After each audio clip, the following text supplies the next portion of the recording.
everyone, and welcome to Marking the Role, a podcast for teachers, for educators. We're based in the Illawarra area of New South Wales, but really the podcast is for teachers everywhere. My name is Phil Dye. I'm an ex-teacher, although I still have some connection to schools. I've been a journalist, I've been a musician, and I'm also been a science educator, and I still do a little bit of that. Why did I decide to start with this podcast? In my dealing with teachers over the last few years, and this is pre-COVID as well, I realised there was an immense dissatisfaction amongst teachers. There was a disconnect between what the teacher went into the profession for in the first place, their passion to educate, their passion for the kids, and for what they were expected to do, which was quite different than what they thought they were going to be doing. I've been talking to teachers for the last month, getting their words, getting their voices, and I welcome your voice. Your voice is very important in the podcast, and there are many ways that you can get your voice heard. You could go to the Facebook page and send a message. You can send a voice message.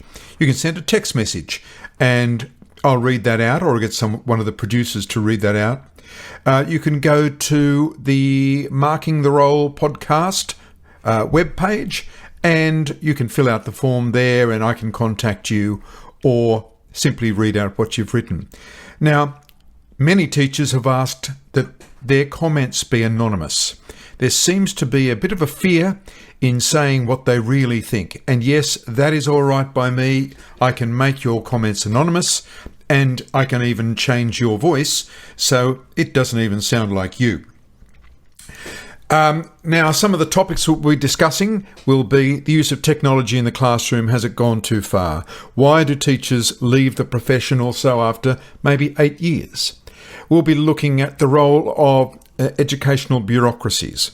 And has it worked? Has it gone too far? Today, we'll be looking at how teaching has changed in the last 20 years. And I've got many voices that you can hear that give their opinion about how teaching has changed. Now, like any good educator, I try and have a brain break for students and a brain break for you every 15 minutes or 20 minutes. While the podcast only goes for, say, 35 to 40 minutes, I'll be giving you a couple of brain breaks with some music interludes. And while I'm based in the Illawarra, I'll be including some Illawarra music, and today it's from a wonderful duo called Mavericks.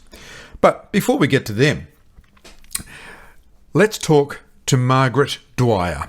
Margaret is an English teacher based in a high school in regional New South Wales. Welcome, Margaret. Hello, Phil. Now, today we're looking at how teaching has changed in the last, 15 to 20 years. Mm-hmm. Before we get to that, can you tell us about your teaching journey? I mean, when did you start and where did you start? Okay. Well, I started, was my second degree, and sort of figured out that I wanted to move into teaching. And so I was in Sydney, moved around quite a few different schools in Sydney, so got to experience different, environments and socioeconomic backgrounds with the students and that sort of thing, which was really interesting to see how your pedagogy changes dependent on the cohort that you've got. Then I moved into schools for special purposes for a few years, and then I'm back in mainstream now. Okay, so you've really had quite a spectrum of experience in different areas. Yeah, definitely, and taught interstate as well a little bit. Okay, so in those years, what is the one thing that you've noticed that has changed so much? Is there any one thing that comes to mind? Yes, but it's sort of, paperwork, administration. But I don't think that that's anything new for anybody to know about. That it is just the the astronomical increase in administration that we're required to do to justify our every move. And, you know, I understand that we need to be held accountable for what we do because we're shaping, you know, the minds of the future, but it really is detracting from our ability to put all of our energy into teaching, which ultimately is what we're there for. And how many hours a week in your schedule would that administrative work take? Well, I never leave school before 6 p.m. And I'm normally there by 8 o'clock in the morning. And then I will come home and still, if I have extra marking or anything to do, I'll do that at home. And then I generally will give one day on a weekend to doing schoolwork, but I refuse to give two. There has to be a point. So it turns into around about a 75 to 80 hour a week job? Yes, yeah, pretty much. Yeah, that is quite a dramatic change from when I first started teaching in 1978. We had a life. We certainly had a good social life. We could follow our hobbies and then go on and involve the students in that a lot of the time in music and performance. Yeah, absolutely. And, you know, I mean, an indication of it, admittedly, I have moved up and I'm now at the sort of middle leadership level. So there is the extra for me with that. But previously, you know, I mean, it's when I was teaching, I was still able to tutor, you know, 3 to 4 afternoons a week for, you know, 4 to 5 hours each evening, as well as getting all of my schoolwork completed. So there's absolutely no way that I could have a second income now, which is still necessary because the pay increase hasn't happened. Well, you could if you didn't sleep. So we've got the massive administrative load, which is I guess it's departmental, is it? And that's what comes. They insist that you do that. Is there anything else that stands out that has shifted, especially in a society sense? Do you think the students have shifted much? Yeah, absolutely. It's interesting. That's actually one of the points that I feel is probably most noticeable is that external influence on us, and it's the respect for teachers and our profession that has drastically changed. And when I think back to what it was like when I was at school, when I first started teaching as well, and to what it is now, and I'm just finding that more and more I'm noticing disrespect from parents in the community about teachers and about our profession and about our application to our job. And that's making it a lot harder to do the job as well, because there's generally quite a significant correlation between the vocal parents and their dislike of the education system and the students who are, who have engagement concerns while at school. This disrespect leading to behaviour issues in the classroom? I believe so, yes. And, you know, I work very hard to build respectful relationships with my student, and I'm fortunate that I've been quite successful in that. And so I don't have as many discipline issues as some other teachers do. But there is definitely, when the kids have got the support at home that don't worry about the teacher, they don't know what they're doing, you know, that whole if you can't do, teach. That is, you know, the kids are getting that support from home, so they're not feeling as though if a teacher is trying to guide them in a particular direction that they actually have to listen. Right. So it's not just the students that have seemingly lost respect for their teachers, it's parents a lot of the time as well. Yeah, I do feel that that's the case, and I think there was an element, and I'm not sure whether everybody would agree with me, but there was an element with the beginning of COVID and the learning from home, and parents initially sort of, you know, saying, oh my gosh, I realise now how difficult it is for teachers. I'm struggling with 1 or 2 kids. Imagine having 26. And there was that sort of shift and almost a respect developing. But that seems to, as the learning from home continued, it seemed to almost go the other way then, and the parents were like, well, I'm doing it. Yeah. You know, and it's so I'm not sure if that is necessarily where it started, but it's certainly something that I've noticed in the past couple of years as being quite a significant impact on student behaviour. And with that, as far as your leadership goes, do you get much help? I think, well, at the school that I'm at, we definitely have the support from our senior executives, but it's a question of what we can and can't do and how they can and can't support us. So, you know, we know that we're all on the same team, and we know that everyone is supportive, but it's a question of how far that support can go. Yes. We are definitely noticing the impact that the removal of social situations has had on these kids, and they're coming back. We've only just had our first full term in 2 years, and the kids they've missed out on really important social growth, and to now have them back in the classroom on a consistent basis and expecting them to be at the level that they should be at when it's been 2 years since they've been expected to do that. Yeah. So it's not just, you know, the fact that the leadership might be a little bit hamstrung in what they can do to support you. It's the fact that over COVID they've missed out on this massive growing experience.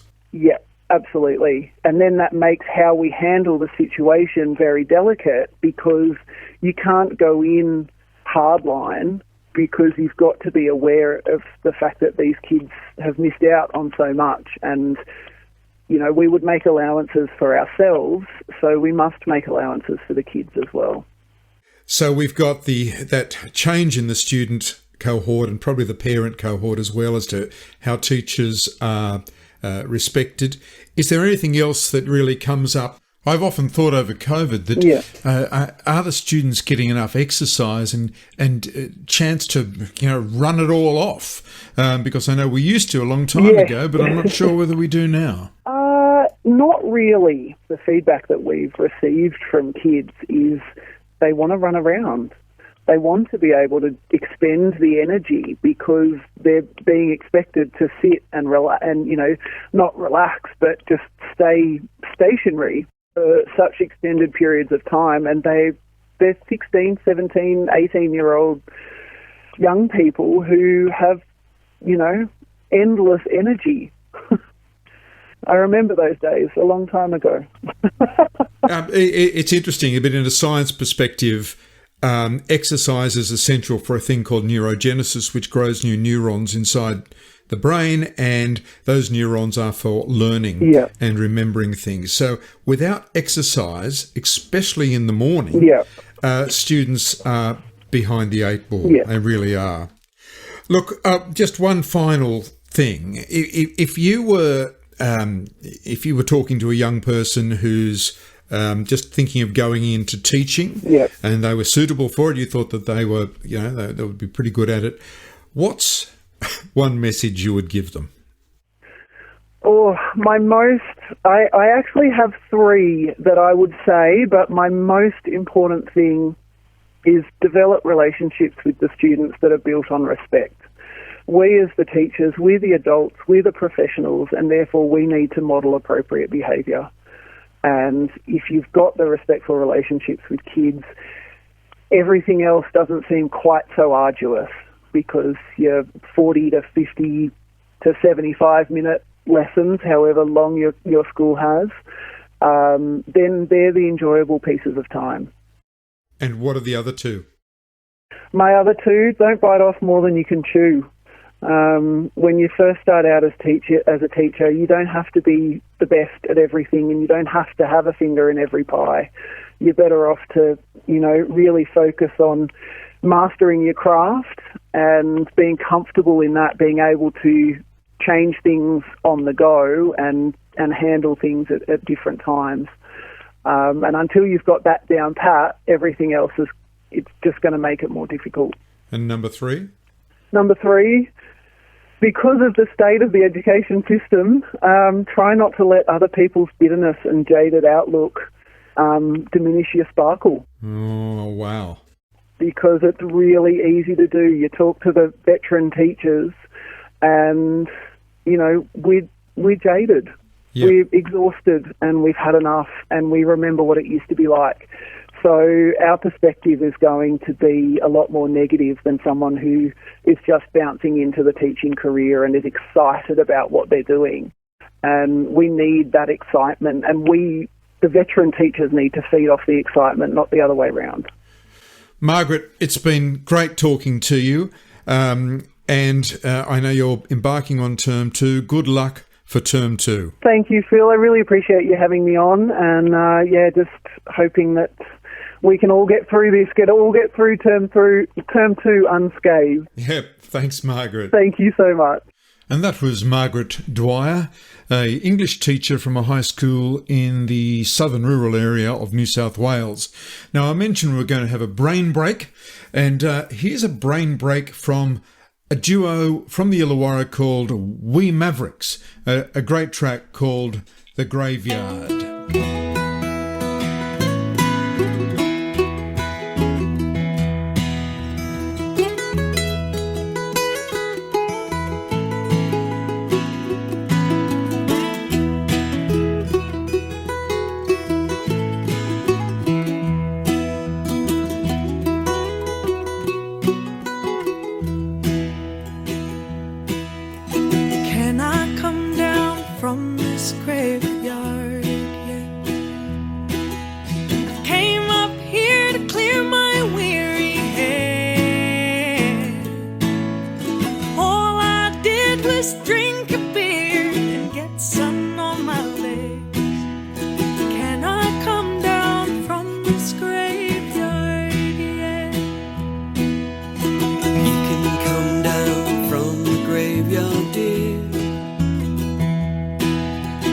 Come on down and help me drink this beer.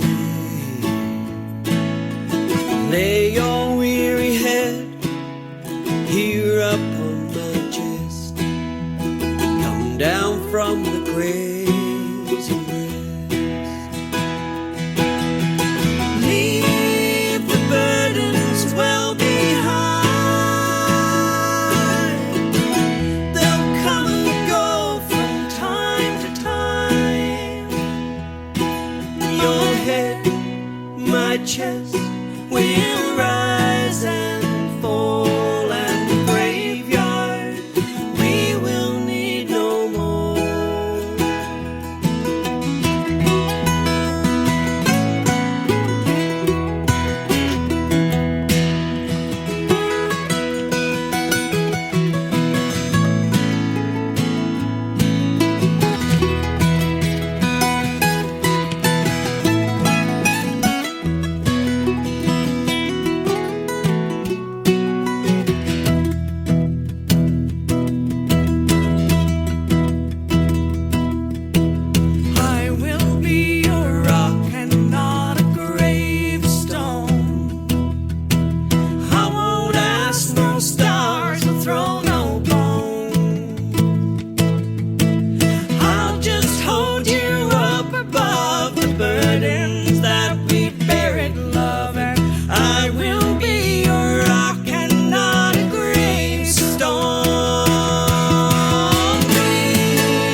a graveyard.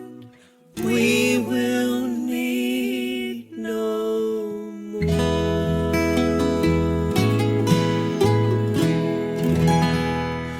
And that was We Mavericks from the Illawarra, and that's Victoria Vincenza and Lindsay Martin.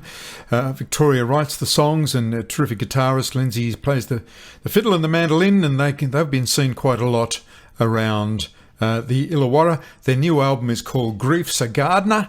Just look for them. They'll be performing at Camargo Folk Festival between 6th and 7th of May, and then the 10th of 12th is a virtual spotlight showcase from the Folk Alliance International. So you just got to look up Folk Alliance International. Then they're off to New Zealand to tour for a month, so they'll be back after that. You're listening to Marking the Role, a podcast for teachers, and today's topic is how has teaching changed over the last 20 years? I think the one thing that I've experienced is the lack of respect for teachers. It used to be that we had the respect of the parents and the community, but now we can be abused by students, parents, and whoever, and it's just expected that we take it. What's worse is that, to report it, we have to fill out so many forms, and it makes the whole event even worse. It's just better to take it on the chin. Yeah, of course, it depends on the area that you teach in and the school that you're at. A colleague here reported a parent, and in the end, she got the blame because she was being honest with the parent. So, evidently we're not supposed to be honest. That was Julie, a teacher from a primary school in the southern Illawarra region of New South Wales, talking about really the lack of respect which is coming out again and again in the voices of teachers.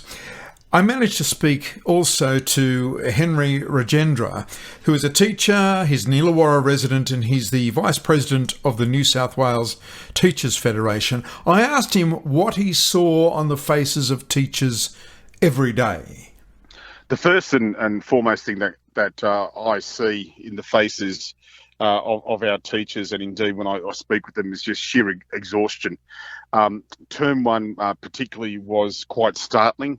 When I talk with teachers, hear what they're up to and so on. But at the same time, it should come as no surprise why teachers are feeling so exhausted. And it's not just because of the impact of COVID. It'll be a pretty shallow analysis, and that's what politicians have been exercising, particularly from the government. COVID has only just exposed what has been a long-standing, some structural problems in our system, including the staffing shortages. The last 10 to 15 years has seen significant changes in the work of teachers, an escalation of their work, greater demands on them to do unnecessary busy work from the employer. And of course, there's increases in expectations of parents and broader society of what they want from schools. And that's now impacting on our teachers, on our membership. And in effect, the decision to take industrial action next week could be seen as a response to the significant changes and the complexities around teachers' work over the last 10 to 15 years. They just have not had a break, and we can see it on every face of every teacher. Yes. Look, every teacher that I've interviewed in the last week has talked about their total exhaustion, but very few of them name COVID as the cause. Teachers have told me of a disconnect between the department bureaucracy, including NISA, and the teachers on the ground. Do you see that? And if you do, what could be done about it? Well, it's actually by design. There's a disconnect between the department senior officers and the profession, and it's based on this, is that the vast majority of those in the leadership positions, the senior officers of the department, do not have, one, the qualifications of a teacher, they've never taught, and they've never led a school.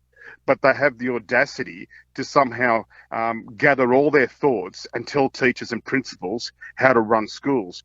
And that has caused significant distress, disorganisation, disconnect, and quite frankly, overload in terms of schools being overwhelmed, overworked, and at the end of the day, to the detriment of the way that we try to meet the needs, the learning needs, the social needs, the emotional needs of our students. It's bizarre that no other industry or group of professionals would allow that to happen. There, someone completely overtakes who has no experience in the profession. Absolutely, and what has gone alongside that by design change in the leadership of the Department of Education is also the abrogation of responsibility to schools, and we should never forget that with the introduction of local schools, local decisions in 2012, brought on that structural change where greater responsibility and blame shifting went to schools, and therefore comes with greater responsibility and workload. And the government, the department, wash their hands of that kind of accountability should anything go wrong in our schools. They've walked away. They're fracturing what we've always known to be the single most important thing of our schools is they belong to a system. But through local schools, local decisions, there is a significant fragmentation. Schools are left to their own devices. They've been told by the department and government, the answer is in your bank account. It's over to you, and never has the government or the department, since the introduction of local schools, local decisions, held themselves to account as the leadership of the system. And we've got a long way to get out of this, but we're certainly feeling the pain and the frustration courtesy of that policy, but of course the lack of experience at the leadership of the Department of Education. And that was Henry Rajendra, who is an Illawarra resident, but also the Vice President of the New South Wales Teachers Federation. Now, I know in that position, Henry would have an agenda to push. And while I agree with 80% of what Henry said, from talking to teachers, I don't think a 2 to 3 or 4% pay rise is going to help them in the job. One teacher said that the wage could double and it would still be an impossible profession. So there needs to be, yes, sure, money. Teachers need more money, most certainly. But that is not the key point. And I think society should understand that the money is not everything. It is the job that in many ways is untenable. I also spoke to Kerry Howard, the teacher who wanted to have her voice heard. She's a primary teacher, not from the Illawarra, she's from the Sydney region, and she had this to say. So when I first started teaching, the job was everything I dreamed of. It was fun. You could have fun with the children. The children most certainly learnt a lot. There was a lot of freedom in how you delivered things to the students, and I felt that the children learnt really well because they felt really well loved. They felt supported. Probably more their well-being was really looked after back when I first started, because you did take the time. You had the time to look out for their overall well-being. And now it's turned very driven by data. You have to test the children, assess the children constantly. And I feel that cycle of assessing, teaching, especially for young children, has stressed them out a lot. In general, there's a lot more children that have a lot of anxiety related to what was expected of them. Well, so far in our podcast, we have that administrative work has changed so much over the last 20 years, and there is far more of it, and teachers aren't coping. We've got a lack of respect from the students and indeed the parents and possibly society that is mentioned as a major change. We've got the salary has not kept up. We've got the point that the leaders of the department, the leaders of the profession in government, have no experience in teaching and are making decisions based on perhaps a degree in administration rather than a teaching degree. We've got the constant evaluation and the data-driven system of a department that is perhaps causing some degree of stress, especially to younger students. We've got the decrease in permanent positions and the increase in casual and temporary positions, or making some teachers feel like they haven't got a place in the school. And this was reinforced from a comment I received from a casual teacher. After being given the runaround by my principal regarding my position, I feel very undervalued and unappreciated at my current school. Although I have signed a contract for the full year, I'm told that I may not have a job for terms 3 and 4. I gave my all to my students, but have been made to feel expendable. I really don't want to return as the environment is truly affecting my mental health. I care for my students and love what I am doing, but the mean girl vibe and lack of integrity from above is too much. I worry about not finding a position in term 2, and now my leaving will affect future job prospects. However, not everything has been awful over the last few years. And according to one teacher, the students coped with COVID pretty well. I don't think they struggled at all, the children in my class. I think they did a fabulous job. And I think the majority of families did a fabulous job with them at home as well. I was actually very impressed by how they came back both times. I'm sure not every teacher will agree with that, but at least it seems that some students didn't do too badly over COVID. I had one teacher contact me and said that during COVID, the building work seemed to really get a kick on, and school facilities, especially at his school, had improved. So it's not all doom and gloom. I promised a second brain break, and here again is We Mavericks.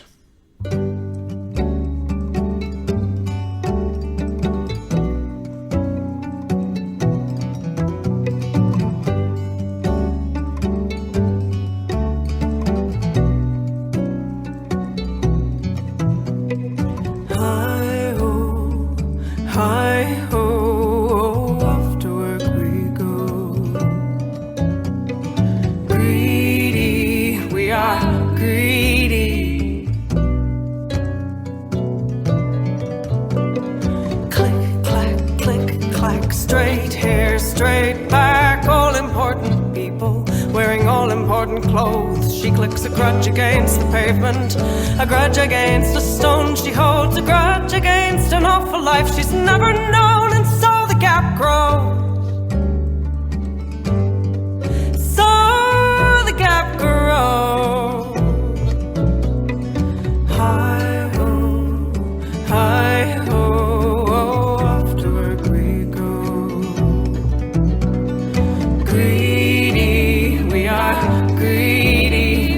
Feeding the only way we know.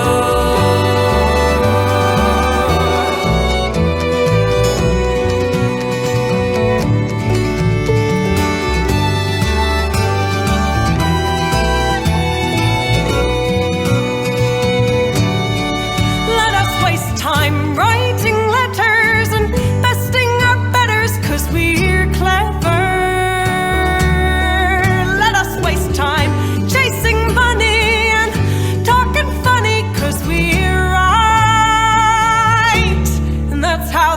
Grows. How the gap grows. Hi-ho, hi-ho, off to work we go. Greedy, we are feeding the only way we know, and they whine, oh, the poor taxpayer, oh, the state, it is corrupt. And the people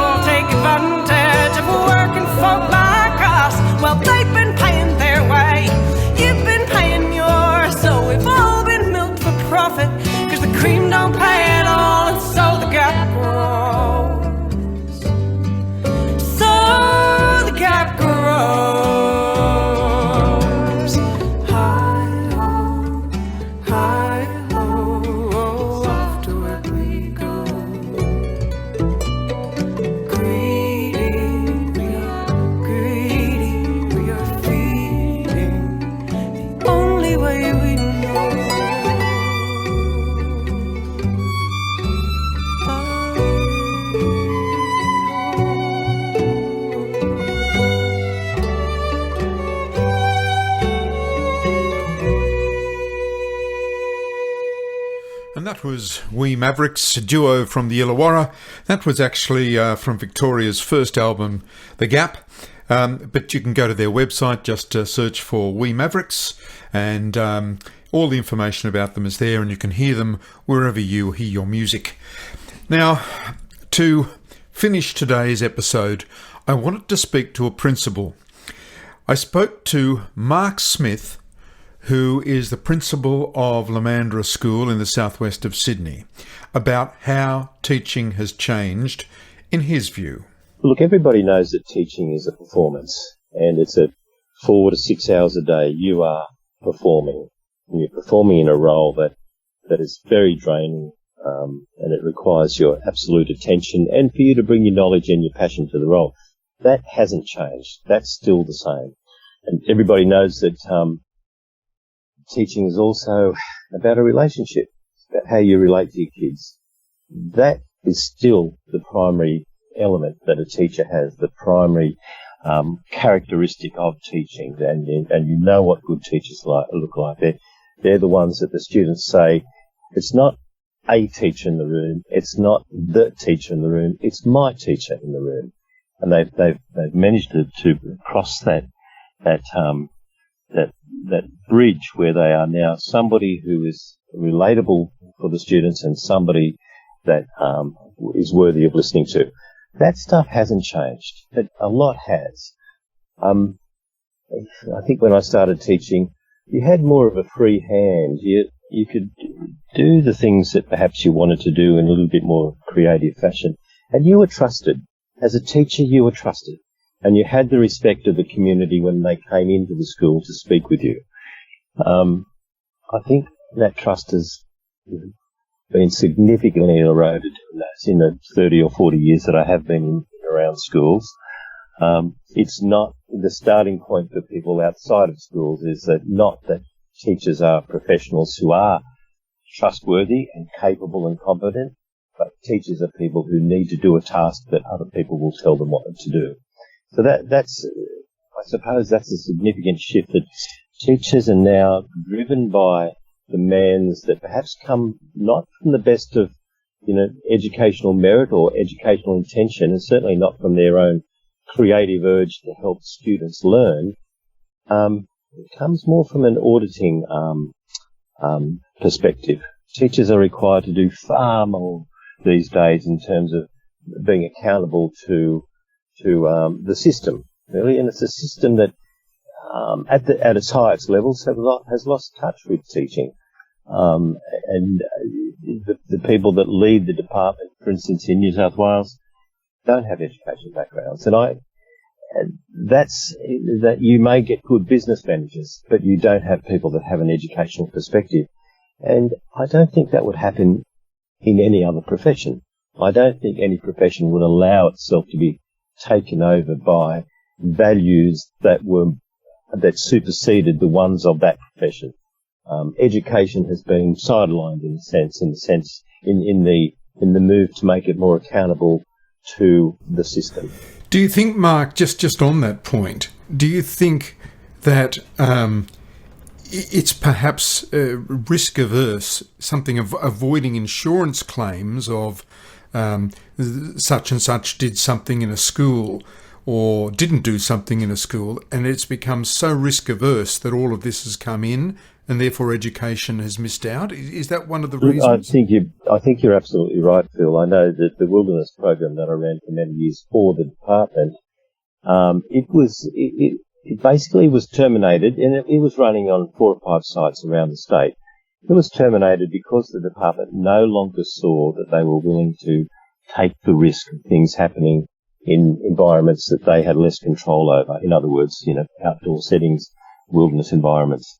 And teachers, so teachers are,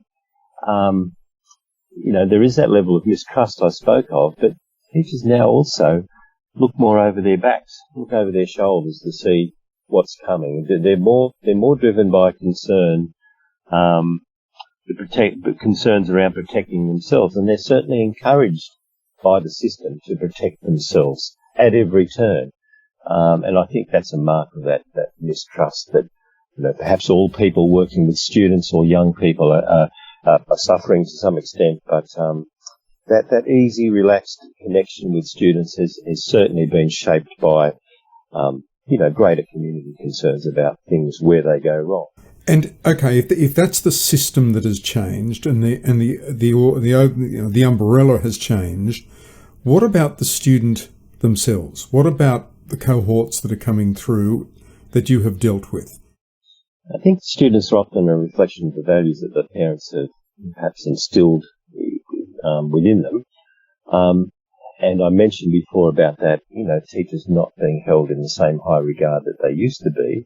And I think that's, certainly that plays out in the school, in the playground, in the way that students interact with staff, and the way that students can at times be quite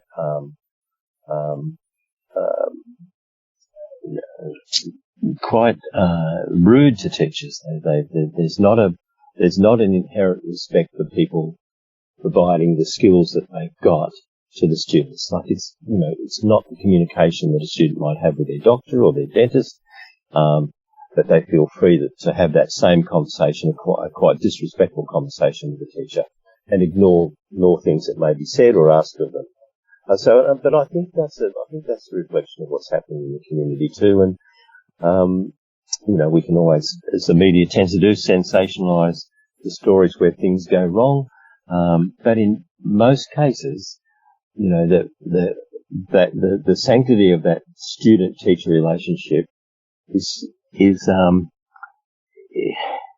got, at its essence, it's such a fantastic relationship to have with students, to be able to help them learn things that they didn't know before, and to know that they can trust in somebody's skill to help them get beyond where they are right now.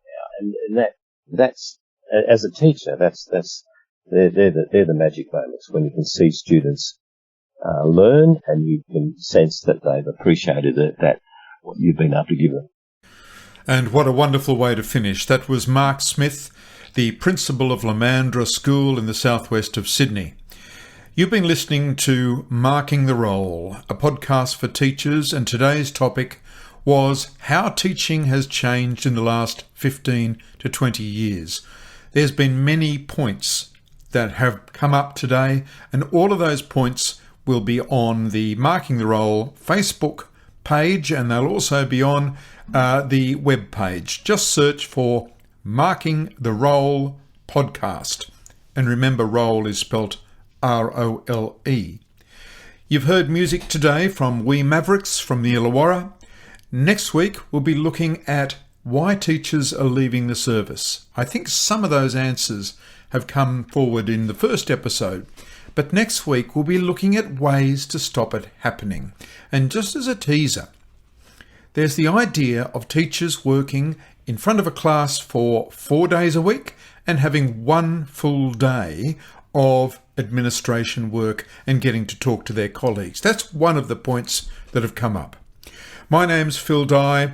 I'm the presenter. I'd like to thank Lee Louise, the producer, and I will see you next week.